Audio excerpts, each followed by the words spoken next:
When we are not aware that certain things which we take for granted, like the separateness of things from each other, when we're not aware that this is a matter of convention, we are apt to be fooled.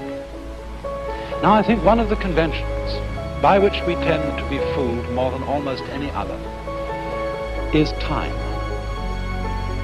And for all human beings, time is a matter of extraordinary importance.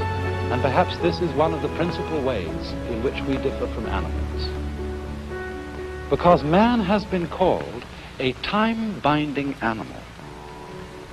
That is to say, a creature who is vividly aware of the fact that his life moves, as it were, along a line from the past through the present and into the future.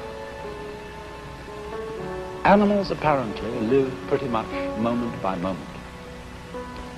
They don't appear to have very strong memories, but because man has a strong memory, he is able to bear the past in mind and, as it were, cast it forward into visions of the future based upon what has happened in the past. And therefore, although this facility gives man the most extraordinary ability to plan his life, to prepare for future eventualities, at the same time, there is a very heavy price which he pays for it, and especially if he takes this ability too seriously. In other words, if he doesn't realize that the true reality in which he lives is the present moment now.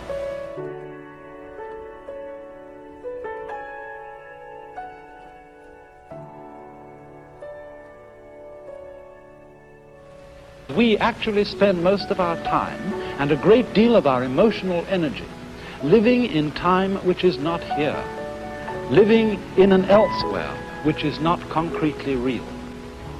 So much so that although we may be quite comfortable and happy in our present circumstances, if there is not a guarantee, not a promise of a good time coming tomorrow and tomorrow and tomorrow and tomorrow, we are at once unhappy, even in the midst of pleasure and affluence. And so we develop a kind of chronic anxiety about time.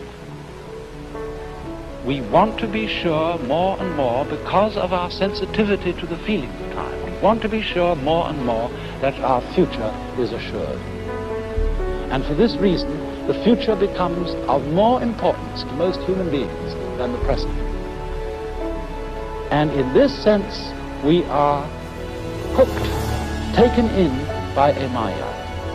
Because it is of very little use to us to be able to control and plan the future unless we are capable at the same time of living totally in the present.